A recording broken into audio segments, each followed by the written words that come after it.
I just woke up. I could not sleep, and it's my only night off this week. You know, a lot of people think it's all fun and games out here in the Pacific Northwest, in this big emerald city. But all they see is the propaganda on television and stupid shows.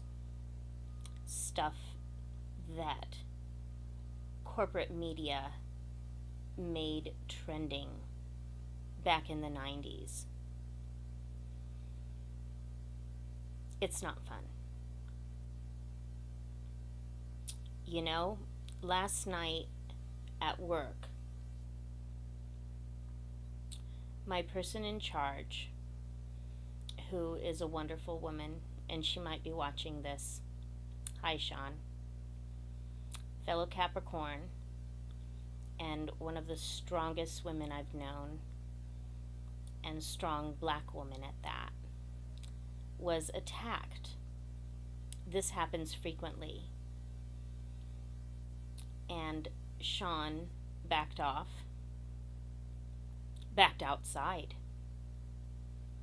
took off her coat, put it down on the ground to show that she was defenseless and she wasn't going to retaliate in any way. So when I get to work, and I always show up early, she's there. And I console her and I advise her voluntarily and on my own time of her rights as a worker, in case, even though the cops showed up and good people videotaped it to defend her, in case HR goes after her and tries to fire her from her job. May not seem like a big deal to people, you know, who might be watching this, but this is a mom whose husband lives way over on the East Coast in South Carolina. He's a sheriff, but she has to take care of herself and stand on her own 2 feet out here. And if she loses her job, she loses everything. So it is a battle every day, you know, and I do this voluntarily, and I don't screw around. I am not farting around here. It's part of my life and I enjoy it. Well, I don't necessarily enjoy it, but I do it because I have to. And it's not all fun and games out here. Here's an example. An ex-lover of mine, before Francis, after the guy from England, we had met on an excursion out to Olympia. I have always heard about him. He's a living legend. Older than me. Very intelligent as a worker and in the union, and had been doing this since he was in high school in 1973, out in a little hovel outside of Petersburg, Virginia, back in the 70s. A white guy, but all his friends were mostly black.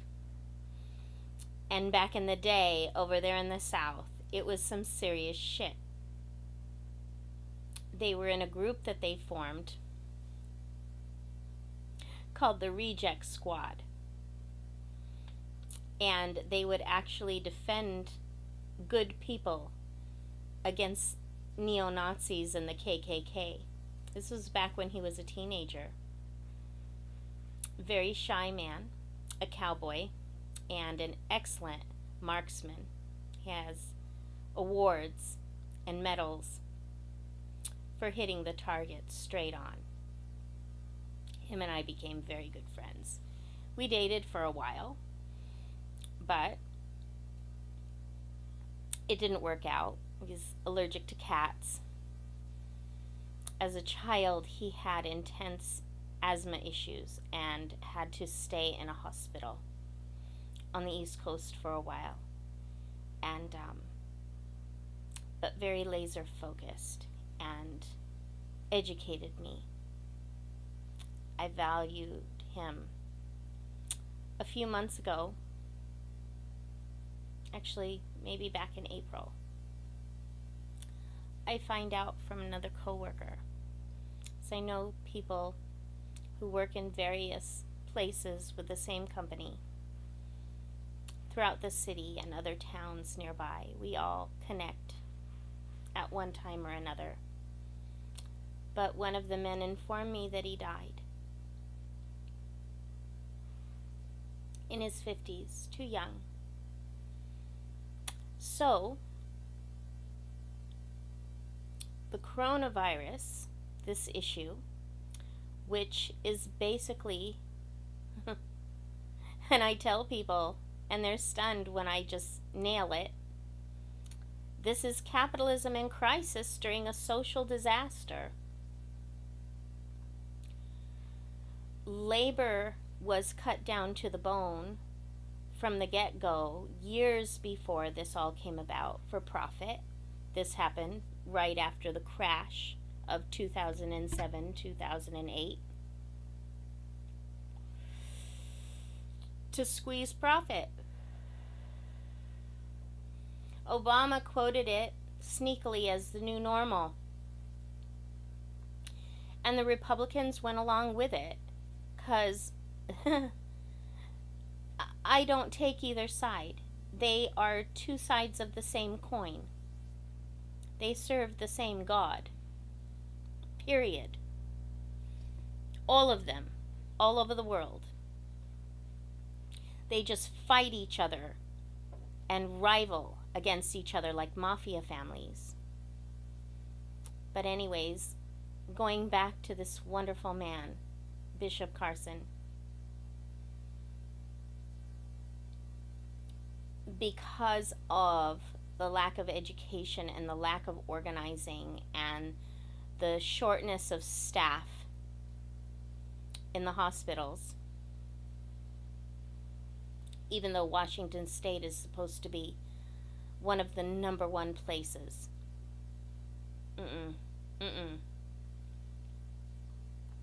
Because of his asthma issue. And he's a headstrong, or was a headstrong Leo. He was too afraid to go to the hospital. And he had a health crisis in his body. His appendix burst. And he was too afraid to go to the hospital because of what's going on now with the virus.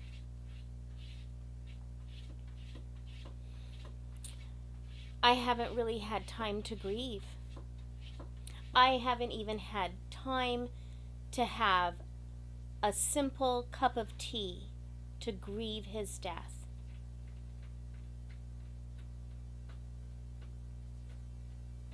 We had our differences. But he really did touch my heart.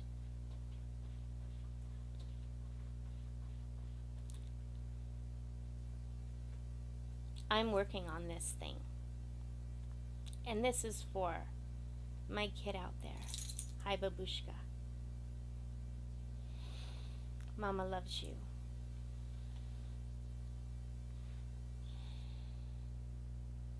I don't know what else to say.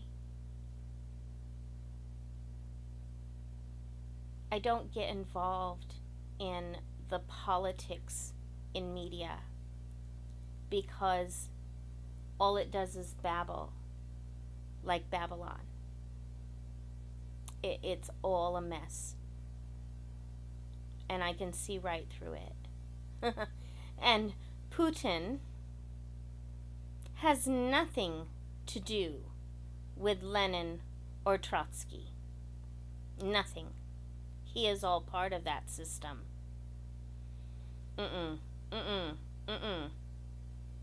He is part of the faction that's left over from the KGB under Stalin.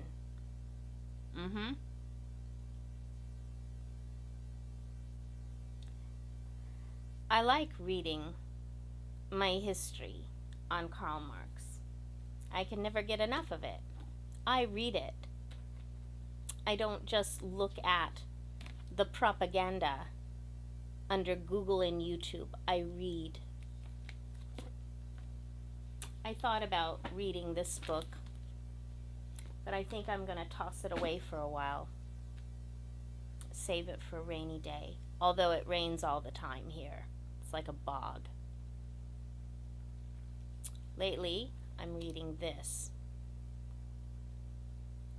I got into this guy over 10 years ago. And he's one of the ones who inspired me to go down to Mexico. A pilgrimage. Absolutely incredible. Not only the pyramids down there, but a lot of wonderful, educated, artistic people that I admire, that have kept me going.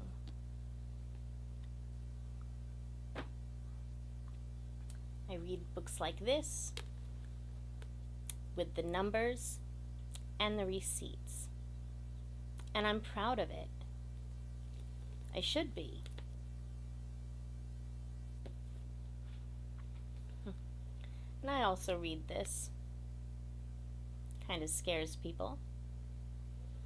That's okay.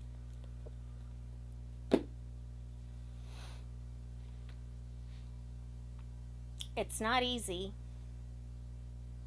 but I do it every day, and I'm going to keep doing it, maybe even after I retire, to be there for people.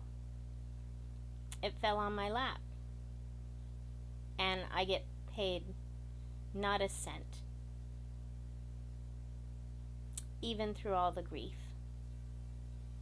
So every time I've wanted to set it aside, because I don't get along with the bureaucracy of the union, I feel the leadership should start on the shop floor. But every time I've stepped down, people beg me not to.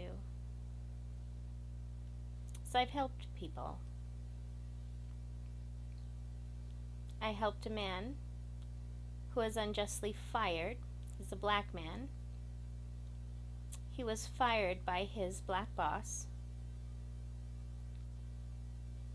He had an incident where his girlfriend physically assaulted him. And he's a single father with a child. This happened about 5 years ago. I've never even met the man.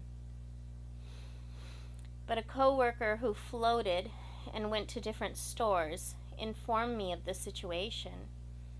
I'm like, give him my number. He told me what happened. And his union rep in charge, a black woman, did not return his phone calls. And he didn't know the whole of the situation. He had just moved from the state of Colorado out here to Washington State. He considered his job, his life, and his career. He had everything on the line. And because of the incident, he had to move into a motel. Single father with a child. So I told him the laws, the things that they don't tell us. And I backed myself up. I did research to make sure what I was saying was true. And then having a plan B, A going to a plan B just in case. And he asked me, why? Why did this happen to me? And I said, it's a long story. And it goes all the way back. And he laughed. He laughed himself silly. Because, and I'm talking to him on the phone. We've never even physically met. But someday I'll bump into him at a meeting or something. He got his job back.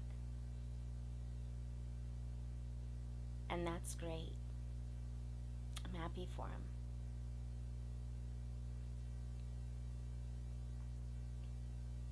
Like I said, it's not easy out here. The opioid issue is horrible. And it progresses. I have to be careful where I walk, where I sit outside on a bench. Because heroin,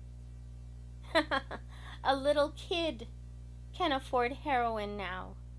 What used to be $500 back in the 80s is now $5 or $10. Isn't that a hoot? We see it all the time. We're surrounded by the demoralization of the working class and the middle class and small business owners. We see it everywhere. But I keep going because I have one focus,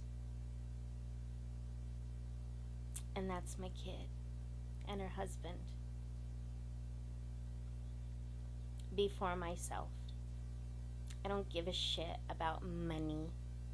I don't give a shit about looks or views.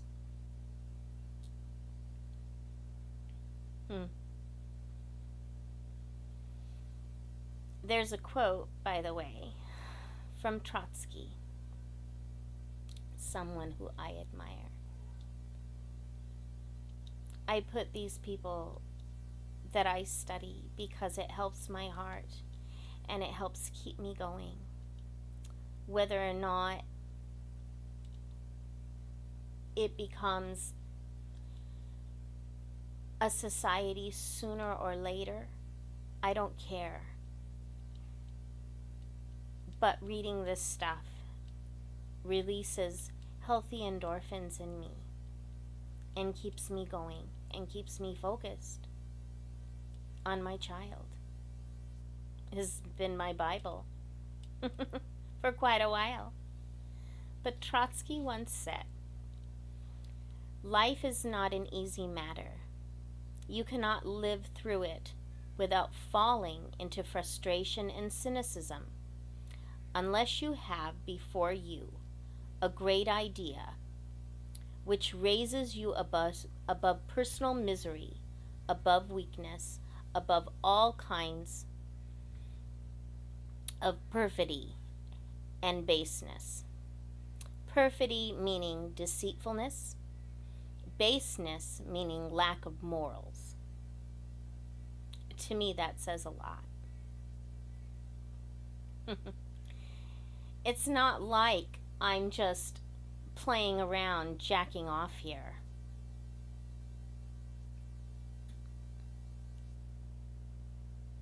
And personally,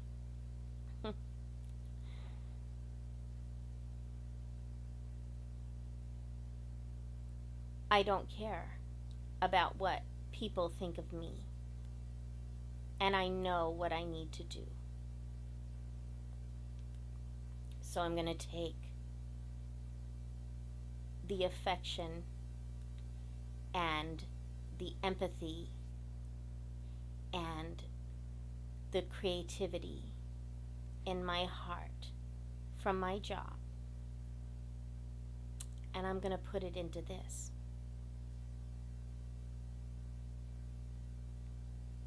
And those people I'm around, they keep me going.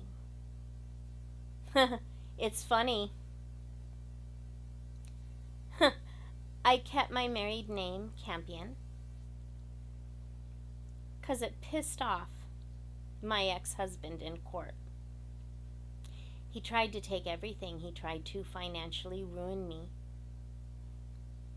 It's funny, I had a dream about it 2 years prior. I woke up in the middle of the night and I told him what had happened.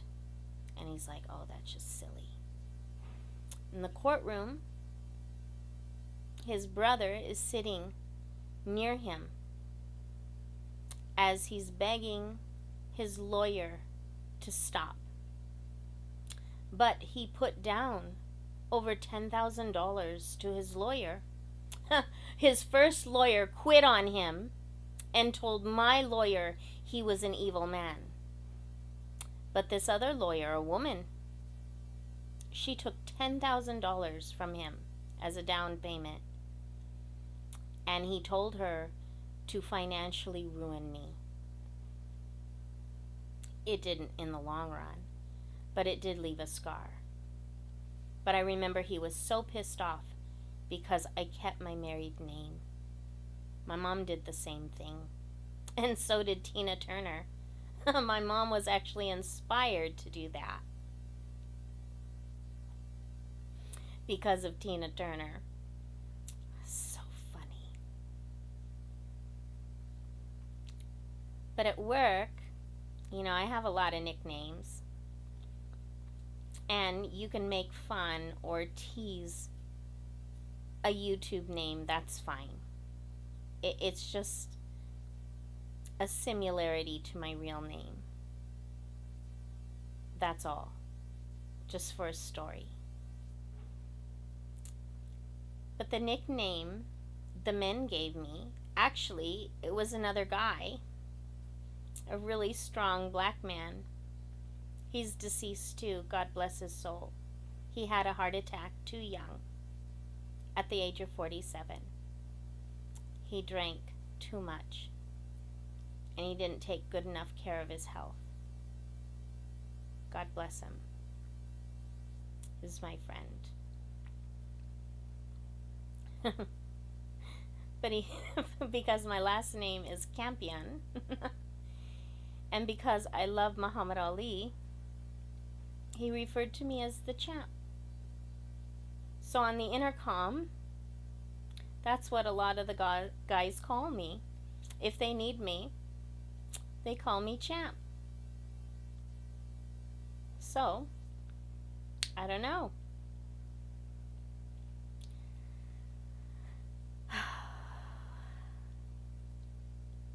They say it's easy to just ignore everything around us. I don't think so.